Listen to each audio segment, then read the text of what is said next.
नमस्कार, आप देख रहे हैं क्रेडेंट टीवी और मैं सुनील नारनोलिया आपका स्वागत करता हूं मंथन कोरोना के नए अंक में। कोरोना के अगर आंकड़ों की मैं बात करता हूं तो कल 2 लाख नए पेशेंट्स मिले दुनिया भर के अंदर, तो उसमें से 50,000 पेशेंट्स अकेले इंडिया से मिले। वैसे तो हमें लाइन में हमेशा आगे लगने की ही जिद रहती है, होड़ रहती है और हर इंसान चाहता है कि लाइन में सबसे आगे लगे, लेकिन कोरोना की इस लाइन में हम सबसे पीछे खड़े होना चाहते हैं। लेकिन दुर्भाग्य देखिए कि हमारी अव्यवस्थाएं कहिए, चाहे हमारा असंतुलित जीवन कहिए, हम उसमें तीसरे नंबर पर खड़े हैं। अगर हम बात करूं मौतों की, अगर बात करूं तो 4,800 मौतें हुई थी परसों, और जिसमें अकेले हिंदुस्तान में जो मौतें हुई हैं वो 700 थी। प्रकृति कर क्या रही है? क्या कोई हमसे बदला ले रही है कि अब हमें इस सृष्टि को मिटाना है? क्योंकि कहीं ना कहीं हमने प्रकृति के साथ में बहुत खिलवाड़ किया है। हमने उसे अपने मन से ढालने की कोशिश की है। प्रकृति ने हमें रचा और हमने समझ लिया है कि प्रकृति के मालिक हम ही हैं। आज प्रकृति के पंच पे हम लोग डिस्कशन करें, उससे पहले मैं अपनी चर्चा को आगे बढ़ाऊं, उससे पहले मैं अपने उन प्रकृति प्रेमियों से आपको रूबरू कराना चाहूंगा जिन्होंने आज के मंथन की डोर संभाली है। सबसे पहले मैं स्वागत करना चाहूंगा मिशन साइंटिस्ट परिवार के प्रणेता, राजस्थान के पत्रकारिता से प्रथम पीएचडी करने वाले वरिष्ठ कृषि पत्रकार महेंद्र मधुप जी का। महेंद्र मधुप जी, आपका स्वागत है। मैं स्वागत करना चाहूंगा नवल डागा जी का, जिनके घर का कोना कोना ये कहता है कि पर्यावरण प्रेमी ने प्रकृति का ऋण चुकाने की कसम खा रखी है। अक्सर लोग अपने ऋण को चुकाने की कोशिश करते हैं, मगर ये ऐसे ऋणी हैं जिन्होंने घर के दर दीवार पर लिखवा रखा है कि मैं प्रकृति का ऋणी हूँ। आपका स्वागत है नवल डागा जी। और मैं स्वागत करना चाहूंगा देश के चर्चित कला छायाकार का, जिनके 15 से ज्यादा कला एग्जीबिशन प्रदर्शित हो चुकी है और उनका हर छायाचित्र एक ही बात दोहराता है कि प्रकृति और मानव संबंधों को किस तरह से नए आयाम दिए जाए। मैं आप सबका स्वागत करता हूं। मैं स्वागत करता हूं महेश जी। जैसे मैं जिक्र कर रहा था कि प्रकृति ने हमें पंच मारा और पंच की चोट दर्द इतना बड़ा है कि लोग कराहे जा रहे हैं, मौतों की संख्या बढ़ती जा रही है। जैसे आप लोग जानते हैं कि हिंदुस्तान की ही मैं बात करूं तो 14 लाख लोग इससे संक्रमित हो चुके हैं। तो इस चीज को लेके मैं पहला सवाल है हमारे महेंद्र मधुप जी से करना चाहूंगा। महेंद्र मधुप जी, सरकार भी पर्यावरण संरक्षण को लेके काम करती है, जनता भी उसको लेके काम करती है, लेकिन उसके बावजूद, इन सारे स्टेप्स के बावजूद पर्यावरण दिन ब दिन गिरता जा रहा है, उसके हाल बद से बदतर होते जा रहे हैं। क्या वजह मानते हैं आप? जीवन में जो परिवर्तन आया है उसको हम देखें, न मन से हम शुद्ध रहे, न पर्यावरण से शुद्ध हम रहे, और एक परिवर्तन ऐसा आया कि खुद के लिए ही जीने लगे। कैसे भी जिए, कितने भी लोग मरे। कोविड-19 की बात करें, कई बार जब मैं देश के किसान वैज्ञानिकों से बात करता हूं, मैं मिशन फार्मर साइंटिस्ट परिवार का प्रणेता हूं, तब लोग कहते हैं, पढ़े लिखे लोग, कि साहब कितने लोग मर रहे हैं, इतने लोग तो कोविड में मर रहे हैं, वो तो यही मर जाते थे बीमारियों से, अब बीमारियों से नहीं मरते, इससे मर जाते हैं। बात मैं कृषि की करूं, कृषि से मैं जुड़ा हुआ हूं। आप ये देखिए, अपने जयपुर में ही लौट आए हम। जयपुर में जो सब्जियां पैदा होती हैं, गंदे नाले का जो पानी जाता है, उस गंदे नाले के पानी से ये सब्जियां पैदा होती है। जो लोग इसको खाते हैं, आप कल्पना नहीं कर सकता क्या। दूसरी तरफ हम जाएं, जो अनाज हम लेते हैं, खाते हैं, उनमें इतने रासायनिक पदार्थ होते हैं, अगर लगातार हम उनका उपयोग करने लगे तो कैंसर और अन्य बीमारियां मौजूद हो जाएगी हमारे शरीर में। प्रदूषण की बात करें, ध्वनि की, तो आप ये देखेंगे कि पहले जब हम गाने सुनते थे, मधुर संगीत सुनते थे, अब तो सारा आपके ऐसी आवाजें सुनाई देती है, कान में आपका लगा रहता है और आप सुनते, प्रदूषण आपका लगा रहता है। अगर हम वायु की बात करें तो आप देखिए कि इतने वाहन हो गए, हर घर के बाहर एक एक दो वाहन हो गए, उनका धुआं इतना होता है, उनकी परेशानियां इतनी होती है कि आपका प्रदूषण आपको घेरे रहता है। अब इन सब में हम खुद को नहीं तलाशते, सरकार को दोषी देते हैं। अरे प्रदूषण का तो आंकड़ा इतना हो गया, सरकार ने क्या किया? प्रदूषण जो है, वायु का, जल का, अन्य प्रदूषण है, इनमें मानव मात्र की भूमिका है। हम उस भूमिका को नहीं देखते, इसी का परिणाम है। जैसे आज आपने नवल डागा जी को बुलाया है, पर्यावरण संत है नवल डागा, और ऐसे लोग धरती पर अफवाह स्वरूप होते हैं। महेश जी फोटोग्राफर हैं, पर वो ऐसे फिलोसोफर हैं। मैं तो आज 61 साल हो गए पत्रकारिता से जुड़े हुए। 59 में मैंने लिखना चालू किया, समाचार पत्रों में तब पत्रिका आती थी, रेडियो होता था, कई हजार रेडियो दूरदर्शन प्रोग्रामों की मैंने एंकरिंग की। पर ऐसे अद्भुत लोग जो आपने बुलाए हैं, वो निश्चित रूप से, तो मेरा यही कहना है, खुद हम सोचें। मैंने अपने फार्मर साइंटिस्ट को कहा आपकी फसलें नष्ट हुई, नुकसान हुआ, पर अकेले बैठ के ये तो सोचें, खुद से पूछें कि हमने क्या गलती की। अगर उस गलती को पहचान लेंगे तो भला होगा। क्या है, कृषि मैंने भी नहीं पढ़ी, कृषि में मैं भी अनपढ़ हूँ। जो फार्मर साइंटिस्ट मेरे साथ साथी हैं उन्होंने भी कृषि औपचारिक शिक्षा प्राप्त नहीं की, पर दुनिया में उनकी टक्कर के लोग नहीं है। एक सवाल और उठता है कि अपने राजस्थान के ही सुंडाराम वर्मा है, उन्होंने 1 लीटर पानी से एक पेड़ की विधि विकसित की। ICAR और अन्य सरकारों ने यह माना कि ये विधि दुनिया की सर्वश्रेष्ठ विधियों में से है, पर वो लागू ही नहीं हुई। सरकार ने लागू नहीं की, हम सरकार को दोष नहीं देंगे। आम आदमी क्यों नहीं खड़ा होता, आम आदमी ऊर्जा पैदा क्यों नहीं करता? अगर आम आदमी महेश जी की तरह सोचने लगे सकारात्मक जिंदगी में, नवल डागा बिल्कुल। तो इसमें सवाल सबसे बड़ा ये आता है ना कि सर कहीं ना कहीं सरकारों ने कह लीजिए या फिर माहौल ने कह दीजिए एक विवेकहीनता सी पैदा कर रखी है। अगर हम लोग मैं कोरोना के आंकड़ों की तरफ लौट कर आऊँ तो आपको ध्यान होगा कि जिस दिन देश के अंदर मुश्किल से 50 मरीज मिले थे उस दिन तो हम लोग घरों में कैद थे, और आज जब 50,000 मरीज मिले हैं सब लोग हम सड़कों पर दौड़ रहे हैं, क्योंकि हमने अपने जीवन की बागडोर किसी दूसरे के हाथ में दे दी। और ये एक दिन से नहीं, ये सारा कहीं कि मीडिया के जरिए या पॉलिटिशियंस के जरिए, राजनेताओं के जरिए या फिर उन तथाकथित उन लोगों के जरिए माहौल पैदा किया गया है कि हमसे हमारी मति छीन ली गई। तो कहीं ना कहीं इस बात के लिए सरकारों को और मीडिया को तो आगे आना ही पड़ेगा। तो लोगों ने अपना विवेक भंग कर रखा है, वो तैयार ही नहीं इस बात के लिए कि वो करें। उन्हें बताया जाएगा कि आप घरों में रहना है तो वो घरों में रहेंगे, उन्हें बताया जाएगा काढ़ा पीना तो काढ़ा पीएंगे, अगर उन्हें बताया जाएगा वो ये करना तो वो करेंगे। वरना उन्हें तो सोच रखा है कि जब 50,000 पेशेंट मिल रहे हैं तब तो उन्हें घरों में रहना चाहिए, सारे प्रिकॉशंस लेनी चाहिए, लेकिन उनको छोड़कर बेतहाशा बेखौफ जिंदगी दौड़ा रहे हैं जैसे कि कोरोना बाहर है ही नहीं। तो कहीं ना कहीं किसी न किसी को लीडरशिप की जरूरत तो पड़ेगी सर। सुनील, जहाँ एजुकेशन है केरला जैसी जगह वहां पर नहीं है। आपको याद होगा कोविड-19 में प्रधानमंत्री का जो पहला बयान आया था देश में, उन्होंने कहा था अगर हमने असावधानी बरती तो एक समय ऐसा आएगा कि हम कल्पना नहीं कर सकते कितने घर के लोगों को खोएंगे। आज आप परिवर्तन देखिए, अब ये कहा जाता है और आज तो 800 ही मरे, आज तो 1000 ही मरे, दूसरी जगह 2000 मर रहे हैं। दूसरी तरफ कहा जाता है कि हम दुनिया चले व्यापार के साथ, पैसा कमाने के साथ, पर यह भी कहा जाता है मंदिर मस्जिद खुल जाए, गुरुद्वारे खुल जाए, हम जो ये करने लगे वो करने लगे। ऐसा कहना ये चाहिए था, जीने के साधन जुटाएं पर जो चीजें आवश्यक नहीं करें।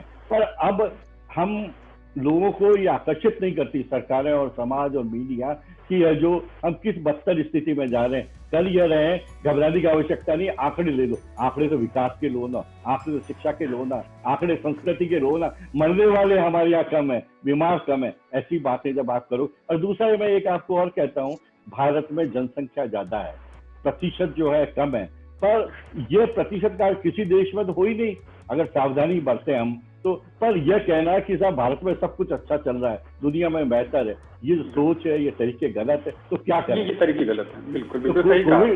मैं अगर कोविड-19 के टाइम में हम ये कोशिश करें, न सरकार की सोचें न दूसरों की सोचें, हम ये सोचें कि कोविड-19 में जिंदा रहना है तो हमें ही जिंदा रहना है, सावधानी बरतनी है। और अगर कोविड घेर लेगा तो बचाव के लिए हम सरकार का नाम नहीं ले पाएंगे। आपने बड़ी अच्छी बात की और मैं आप ही की बात को लेकर कनेक्ट करता हूँ महेश स्वामी जी की तरफ बढ़ना चाहूंगा।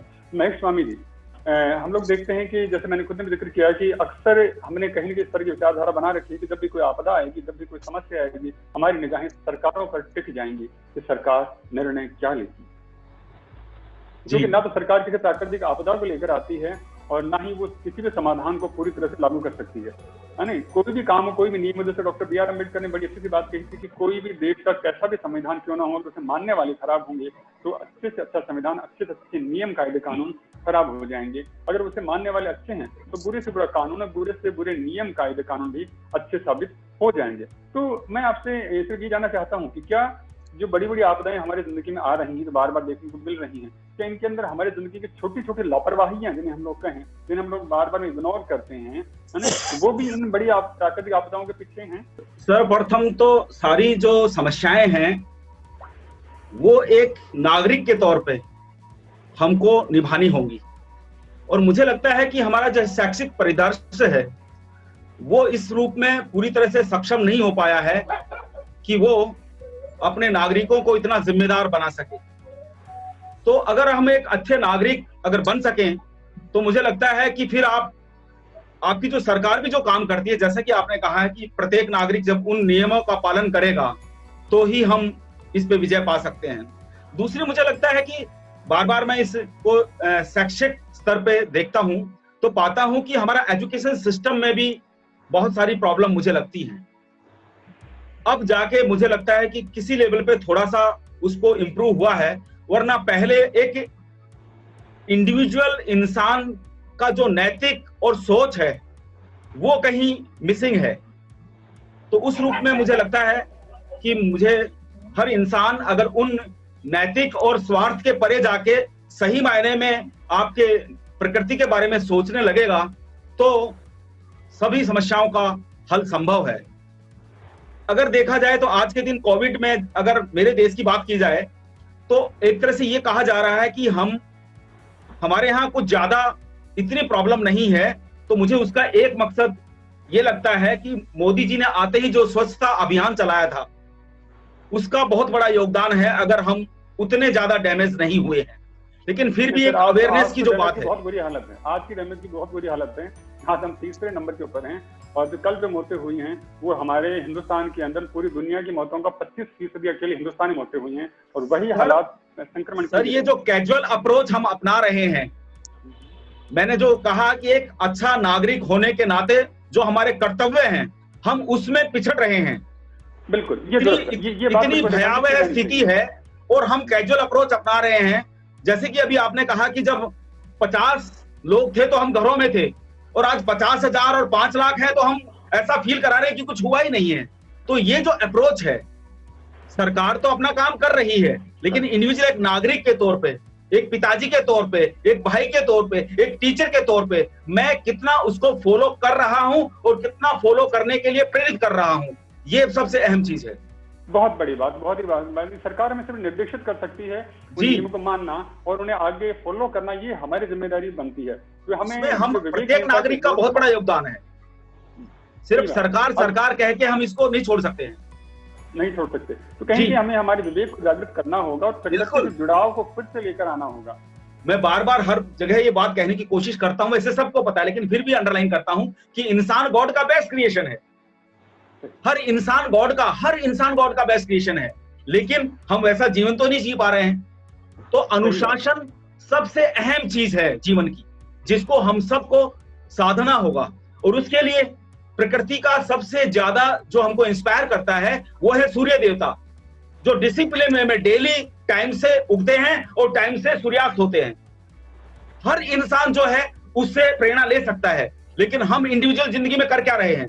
हमारा कोई भी चीज सिस्टमेटिक नहीं है, न नाश्ते का टाइम सिस्टमेटिक है, न खाने का सिस्टमेटिक है, न किसी से मीटिंग क्या बातचीत का सिस्टमेटिक है। जब हम अनुशासनबद्ध जीवन जी ही नहीं सकते हैं तो आप सारी समस्याओं को आमंत्रित खुद ही कर रहे हैं। आज के दिन सबसे बड़ी जो समस्या स्ट्रेस की है हम सबके सामने, वो क्यों है? क्योंकि हम अनुशासनबद्ध नहीं है। अनुशासनबद्ध नहीं है। और सही बात, आपने बड़ी खरी बात कही कि इस अनुशासनहीनता की वजह से जो मनुष्य रूपी हीरा कौड़ियों के भाव में बिक रहा है, खराब हो रहा है, दम तोड़ रहा है। आपने बड़ी अच्छी सी जो बात बताई है उसको कनेक्ट करते हुए मैं नवल डागा जी की तरफ बढ़ना चाहूंगा। नवल डागा जी, महेश जी ने बड़ा अच्छा सा प्रश्न उठाया है कि कहीं न कहीं अनुशासन की बड़ी कमी आई है और उस कमी ने हमारे मन को अशांत किया है। तो मेरा आपसे ये सवाल है, क्या ये अनुशासन में कमी की वजह से जो हमारी सहन शक्ति में जो कमी आई है, जो शांति में जो कमी आई है, क्या प्रकृति के नजदीक जाके इसमें कोई समाधान मिल सकता है हमें? अगर प्रकृति की अनुसरण करें तो अनुशासन का अपने आप ही पालन हो जाए। अगर हम सुबह जल्दी उठ जाते हैं, सूर्य भगवान के उठने से पहले उठ जाएं, तो हमारे को 2 घंटे ज्यादा मिल जाते हैं और उस 2 घंटे के अंदर हम कितना 20% काम ज्यादा कर लेंगे। तो काम आप हम उठते ही 8, 9, 10 बजे तक उठते हैं और ऑफिस भागने की जल्दी करते हैं।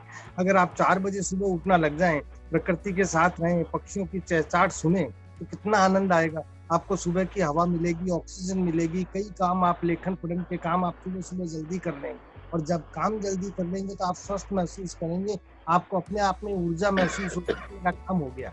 अगर हम आलस करते रहेंगे, घूमेंगे नहीं, सुबह मॉर्निंग वॉक कर लेंगे, पढ़ाई लिखाई कर लेंगे, पूजा पाठ कर लेंगे, सूर्य उगने से पहले अगर हम आदमी उठ जाता है तो उसके 50 काम तो वैसे ही हो जाते हैं। और ये डिसिप्लिन हमने बरसों से छोड़ दिया। सब हमारी दादी नानी कैसे 4 बजे उठती थी और कैसे काम करती थी, वो हम सब भूल गए और प्रकृति से छेड़छाड़ करने लग गए, प्रकृति का दोहन करने लग गए। सूर्य का भी दोहन करते हैं सब। बेकार ही, कोई मतलब नहीं है और उसको हम लाइट जला रहे हैं। जब सूर्य की लाइट है और हम उसको इस्तेमाल करेंगे तो हमें तकलीफ नहीं होगी। सही बात है, बिल्कुल बिल्कुल, ये आपने बड़ी, हाँ, आपने सही कहा। कहीं कि प्रकृति की जो चीजें हैं उनसे अगर हम संतुलन देकर उनको अगर हम सोचते कि उनके जरिए भी हम जिंदगी में आराम से रह सके। मुझे अच्छे से ध्यान आता है, मैं आपके घर गया था और बिल्कुल बिना एसी के भी बिल्कुल ठंडा ठंडा माहौल था, वातावरण था। उसकी वजह से आपने प्रकृति की जिस तरह से अपने घर को आच्छादित कर रखा है, कवर कर रखा है, तो कहीं ना कहीं उसने बड़ी वो ठंडक का माहौल बना रखा था और साइंस और टेक्नोलॉजी के बिना भी उसने वो ठंडक दे रखी थी। प्रकृति हमें उससे कहीं ज्यादा दे सकती है जो कि हमें साइंस और टेक्नोलॉजी दे सकता है। लेकिन उसके बावजूद भी हम लोग बार बार में साइंस और टेक्नोलॉजी की शरण में जाते हैं। शायद ये भी एक तरह की विवेकहीनता ही है ना। मैं अगला सवाल लेके एक बार फिर से अब महेश जी से रूबरू होना चाहूंगा। महेश जी, जब भी हमें कोई प्राकृतिक आपदा आती है तो हम लोग अक्सर देखते हैं साइंस और टेक्नोलॉजी की शरण में चले जाते हैं कि हमें ये समस्या रही और फट से सोचा कि साइंस और टेक्नोलॉजी में इसका हल क्या है। हम उस चीज को एनालाइज करने की ये कोशिश नहीं करते हैं कि क्या हम तो इसके पीछे दोषी नहीं, क्योंकि आपदाएं एक बार आए तो समझ में आती, 2 बार आए तो समझ में आती है। अगर आपदाओं ने तारीख बना ली हो, हर इतवार और शनिवार बना लिया हो, तो उसके बाद में कहीं ना कहीं ये विश्लेषणीय आत्ममंथन का समय नहीं है कि हमें सोचना चाहिए कि हमारे जीवन शैली में, हमारे हार व्यवहार में, आचार व्यवहार में हमें थोड़ा सा बदलाव लेकर आना चाहिए। उसे प्रकृति के लिहाज से अपने आप को स्टैंड करना चाहिए, क्योंकि प्रकृति ने हमें जाना है, हमने प्रकृति को नहीं जाना है। तो आपके बारे में, आपका इस बारे में क्या कहना है? देखिए, उस बात को मैं वापस से दोहराना चाहता हूं कि इंसान गॉड का बेस्ट क्रिएशन है और हर इंडिविजुअल को अपनी उस भूमिका को जानना होगा कि एक इंसान के तौर पे इस प्रकृति में, इस सृष्टि में मेरा रोल क्या है। तो देखने वाली बात यह है कि आज इंसान पढ़ लिख के इतना ज्यादा स्वार्थी हो गया है जो सारी प्रकृति का दोहन करने लग गया है, जबकि कहा यह गया है कि हर इंडिविजुअल इंसान का जो रोल है इस सृष्टि में, अपने लिए नहीं दूसरों के लिए कुछ बेहतर रचना, जिससे ये दुनिया बेहतर हो सके रहने के लिए। अगर इस मूल मंत्र को हर इंडिविजुअल पहले समझे, जाने और उसके अकॉर्डिंग बिहेव करे, तो मुझे नहीं लगता कि किसी भी तरह की समस्या आने वाली है। बात सबसे पहले आती है फेथ की। आज की जनरेशन की शिक्षा को लेके ये प्रॉब्लम हो सकती है कि हर बच्चा ये कह रहा है it's my life, it's my life, it's my life. हम बार बार कहते हैं ए भाई, ये आप ही की लाइफ है, ये इतना चिल्ला क्यों रहा है? सबसे अहम है आप अपनी लाइफ को किस तरह से व्यवहारिक अंदाज में लेके आए, और वो है जैसे कि डागा साहब ने बहुत सुंदर बात कही है कि सुबह अगर 4 बजे नहीं तो अगर 5 बजे भी आप उठते हैं तो 2 से 3 घंटे एक्स्ट्रा मिलते हैं, और पूरे दिन के लिए जो आपको एनर्जी मिलती है सुबह प्रकृति के साथ संवाद करने से। अगर ये जैसे कोई कहना चाहे, एक प्रकृति प्रेमी और फोटोग्राफर छायाकार के नाते मैं ये मूल मंत्र देना चाहता हूं हर किसी को। डागा साहब की ये बात मान लीजिए, आप सुबह 5 बजे, चलिए कोई बात नहीं, जो 10 बजे उठते हैं उसको पहले आप 9 बजे कीजिए, 9 को आप 8 बजे कीजिए, 8 को फिर 7 बजे कीजिए, धीरे धीरे करके सब कुछ संभव है। लेकिन पहले आपको कन्विंस्ड होना पड़ेगा कि ये मुझे क्यों करना जरूरी है। जब तक ये चीज समझ में नहीं आएगी तब तक हम प्रेरित नहीं होते हैं। और मुझे लगता है इस दिशा में बहुत प्रयास करने की जरूरत है कि हर इंडिविजुअल को हम कन्विंस्ड करें कि ये आपके लिए कितना जरूरी है। क्योंकि बार बार मैं फिर कह रहा हूं, आज जो हर इंडिविजुअल को स्ट्रेस की प्रॉब्लम है वो डिसिप्लिन नहीं होने के कारण है। डिसिप्लिन नहीं होने, लेट उठने के बाद जब लगातार वो चीजों को लेके डिले करता जाता है, वो प्रेशर क्रिएट होता जाता है, जिसके कारण उसमें अफरा तफरी मचती है और जिससे उसमें स्ट्रेस पैदा होता है। सही बात, उसने कहीं ना कहीं प्रकृति के डिसिप्लिन को तोड़ा है, तो उसका बोझ उसे लग रहा है कि प्रकृति पे डाला है, लेकिन प्रकृति नहीं डाला है, उसने उसका तनाव खुद के दिमाग के ऊपर ही खुद पे डाला है। बिल्कुल, प्रकृति पे संभव ही नहीं है। बिल्कुल, प्रकृति पे दबाव संभव ही नहीं है। वो सारा दबाव आप पे ही आने वाला है। और देखिए, एक और बात मैं कहना चाहता हूँ, अगर इंसान अनुशासनबद्ध तरीके से जीवन को अच्छे से जी ले, उसके सामने एक और चैलेंज है हमारे सामने कि हमारी जो 5 ज्ञानेंद्रियां हैं, प्रकृति में जो इतनी सारी चीजें परमात्मा ने क्रिएट करके छोड़ी हैं, वो इंसान को प्रेरित करने के लिए हैं, उसकी 5 ज्ञानेंद्रियों का विकास करने के लिए हैं। तो हर इंडिविजुअल के सामने सबसे बड़ा चैलेंज है कि उसको अपनी 5 ज्ञानेंद्रियों को एक्टिव मोड में लाना है। एक्टिव मोड में लाने के बाद में वो फुल ऑफ एनर्जी हो जाता है और वो बहुत उपयोगी होता है। जो भी संसाधन उसके आसपास उपलब्ध हैं, उनका बेहतर उपयोग करने की उसमें क्षमता आ जाती है।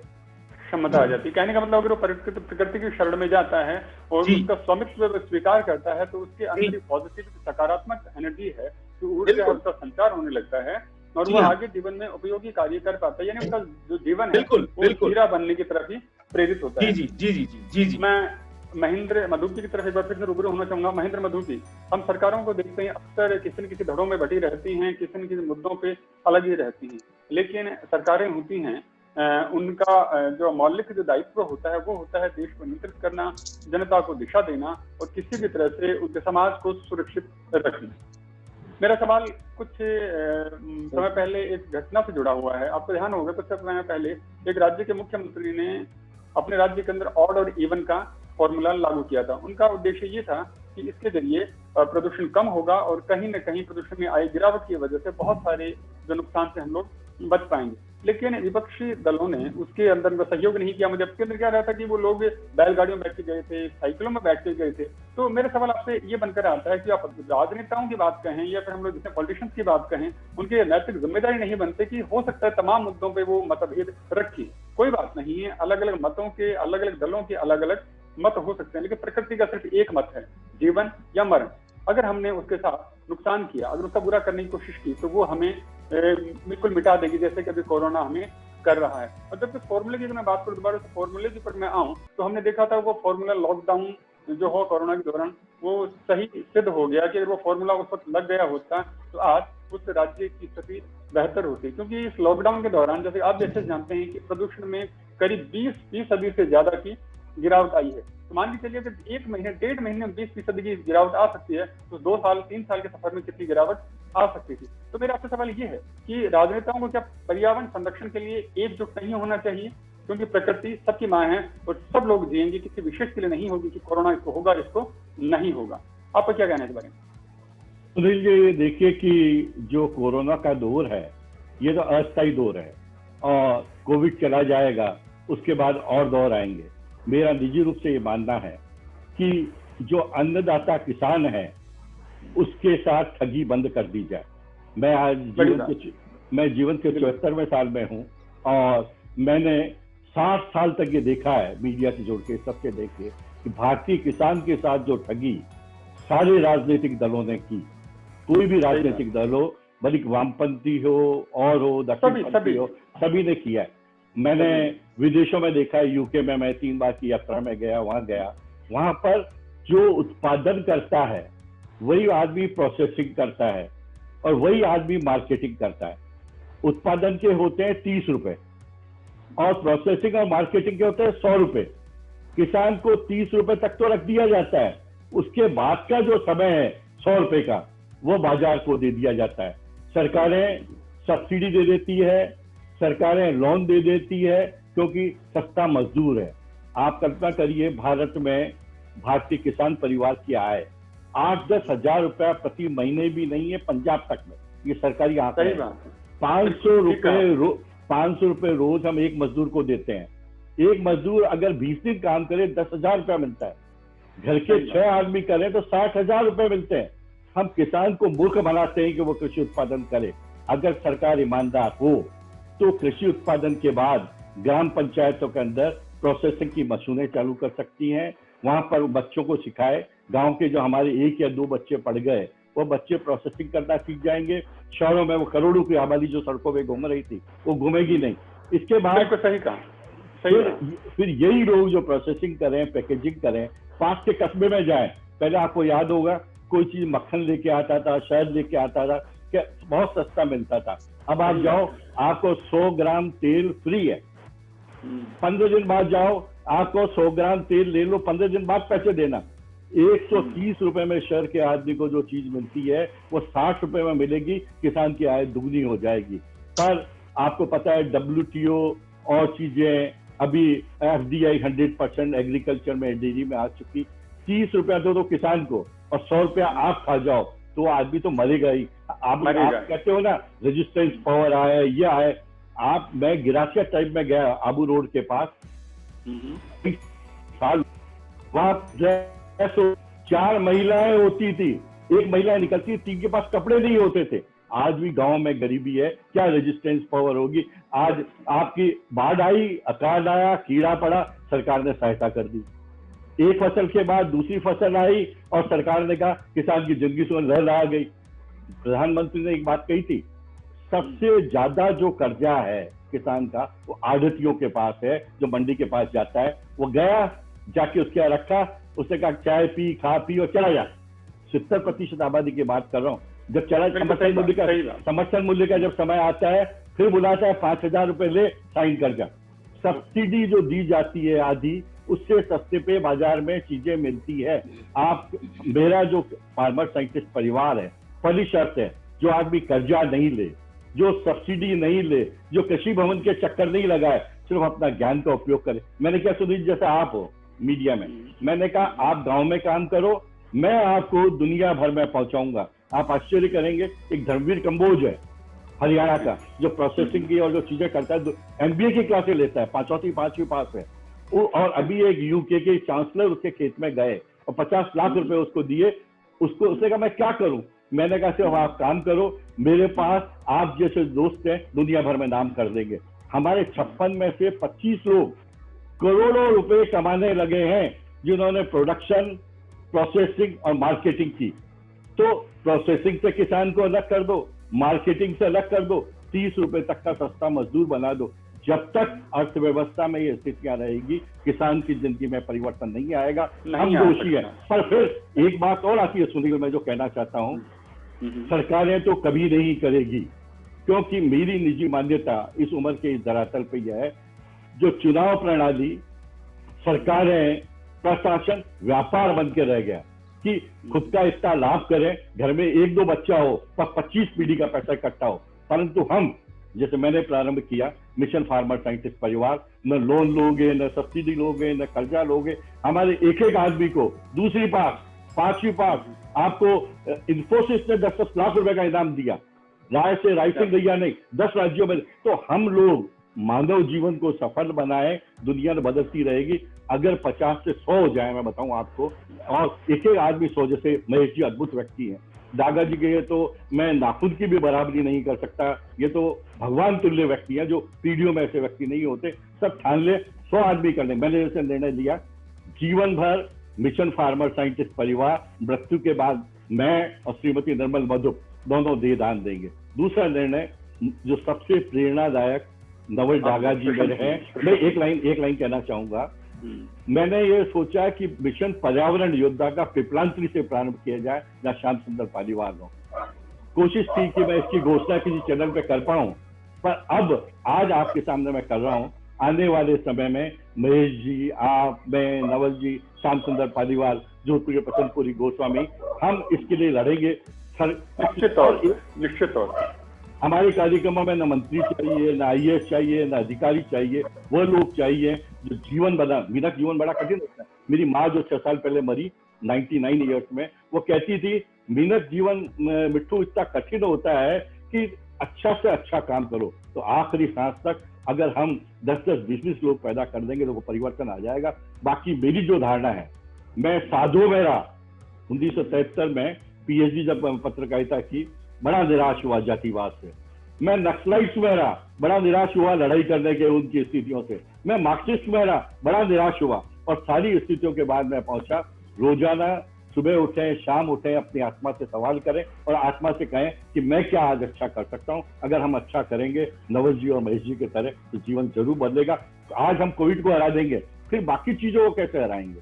तो ये जो चीज है, आत्मसंवाद का दौर है कोविड। अगर हम खुद से आत्मसंवाद करने लगे जैसे महेश जी, तो दुनिया बहुत बदल जाएगी और हम दुनिया में जीतेंगे। बिल्कुल आपने सही कहा महेंद्र मधु जी, कि कहीं ना कहीं आत्मा मंथन की वेला है और हमें तमाम बातों को पीछे छोड़कर ये सोचना होगा कि ये हो क्यों रहा है। तो मैंने पहले भी जिक्र किया कि 1 बार हो, 2 बार हो तो समझ में आता है कि कुछ आपदा हो सकती है, कोई प्रकृति की करवट हो सकती है, लेकिन वही निरंतरता अगर आए तो बात समझ से बाहर है, और फिर तो कहीं ना कहीं आत्म मंथन करना ही चाहिए। समय की सीमाएं मुझसे कहती हैं कि मैं इसको विराम दूं, लेकिन एक आखिरी सवाल जो मेरे जहन में इतनी देर से कौन रहा है और मुझे लगता है कि नवल डागा जी उसका बड़ी खूबसूरती से जवाब दे पाएंगे।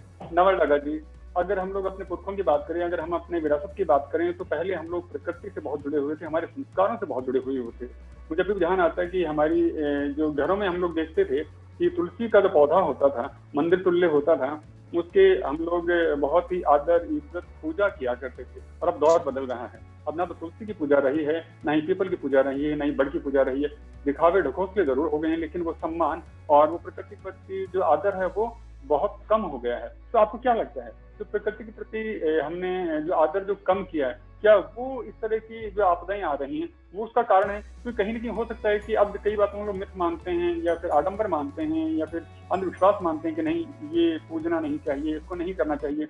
लेकिन मुझे जो लगता है, मेरा पर्सनल मानना है कि उनके जरिए हम कहीं की प्रकृति को सुरक्षित कर रहे थे। हम तुलसी को पूजते थे, आज हम लोगों के मेडिसिनल अगर उसके इफेक्ट देखें बहुत ज्यादा थे, आज हमारे लिए तुलसी पौधा होकर रह गया है। हो सकता है घरों में आज भी हो, लेकिन अब उसके लिए वो सम्मान नहीं। तो कहीं भी सम्मान की जो कमी है, क्या वो पौधे भी महसूस करते हैं? उसकी वजह से क्या हमारे ऊपर वो फर्क कम आने लग गया? पहले तुलसी का पौधा रहता था तो घर में बीमारियां नहीं होती थी, अब घरों में तुलसी के पौधे लगे रह सकते हैं, लेकिन बीमारियां फिर भी आती हैं। तो क्या लग रहा है कि पौधे भी उसी तरह से भावनाओं को महसूस करते हैं, और उनके प्रति हम जो अनादर का भाव जो हमारे मन में आता जा रहा है, वो हमारे लिए सिर्फ एक पौधा होकर रह गया। क्या उससे भी ये प्रकृति में असंतुलन की स्थितियां पैदा हो रही हैं? बहुत सुंदर सवाल है।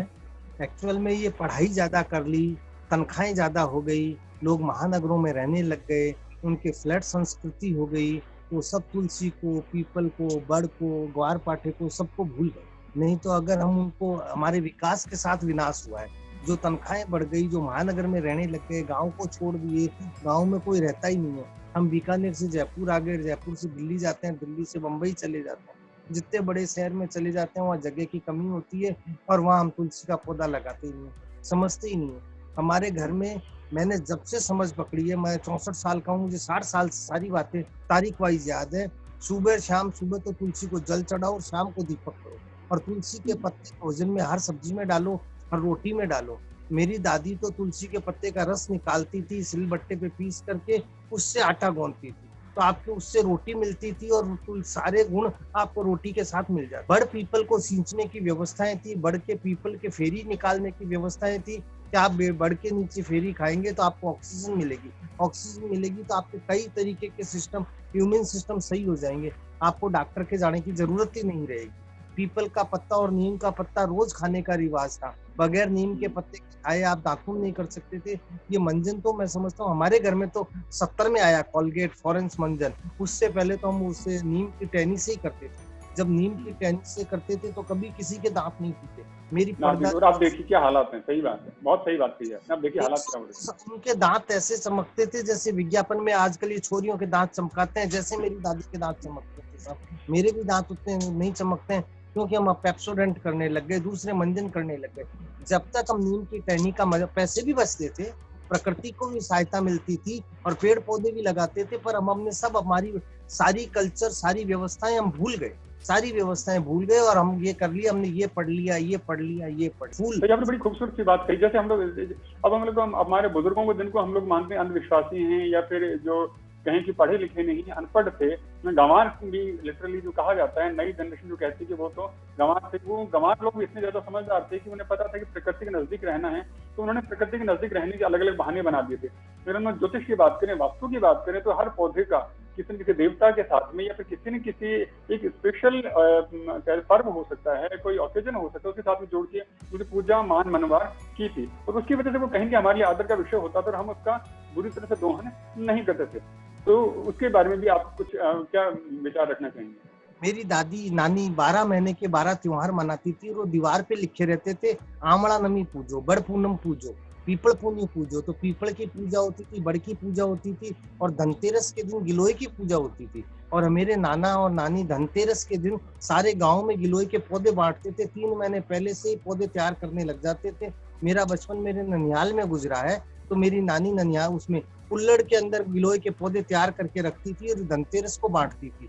धनतेरस को धनवंतरी जी की जयंती होती है, तो कि अगर ये गिलोय कोई पी ले तो 1000 रोगों से मुक्त हो जाएगा। अभी कारगिल में, कोरोना में तो एक गिलोय नहीं तो बचा है। अगर आप बिल्कुल 5 बार पी लें तो आपको कभी कोई डॉक्टर वैद्य के पास जाने की जरूरत नहीं पड़ेगी। आयुर्वेद की बिल्कुल। कोई भी मेडिसिन देखेंगे तो उसमें बगैर गिलोय के बनती नहीं है, बगैर तुलसी के बनती नहीं है। अब हम गिलोय तुलसी को भूल गए और मेडिकल स्टोर की सर्दी जुकाम बुखार की दवाएं ले आते हैं। कभी जरूरत ही नहीं थी। हमारे घर में हम तो 16 बच्चे थे, हम 6 बहन भाई और ताऊ जी के 10 बच्चे। कभी डॉक्टर वैद्य के गए ही नहीं है। तुलसी का काढ़ा, छोटे बच्चे बीमार होते थे, आम की गुठली घिस करके मेरी दादी पिला देती थी, सब 10 बंद हो जाते थे, 10 खुल जाते थे। दोनों बात आम की गुठली में। आम मुस्लिम होती है, सही बात है। गिलोय तो ऐसी है, महा औषधि है, उसको अमृता कहा गया है। जो वो मरे हुए को जिलाती नहीं है और बाकी कुछ छोड़ती नहीं है। अगर हम गिलोय को रोज सेवन कर लें, खाने में, पीने में, भोजन में, गिलोय के पत्ते की चटनी बनाए, कहते हैं कड़वी होती है, बिल्कुल कड़वी नहीं होती है। एक भ्रांति पैदा कर दी कि गिलोय कड़वी होती है, गिलोय कतई कड़वी नहीं होती है। आप पियेंगे तो चाय भूल जाएंगे और आप वो चाय पिए, मजा आ जाएगा जीवन में। सही बात है। कहीं ना कहीं कि हमें सुनील, प्रकृति से दोबारा एक मिनट मैं दूंगा। नवल जी ने बहुत अच्छी बात की, पर मैं आपको याद दिलाऊं, हम पढ़े लिखे अनपढ़ हैं। कभी आप ये देखिए 9 महीने माँ के पेट में रहे, कोई आदमी 2 घंटे पत्थर कंधे पर नहीं रख सकता।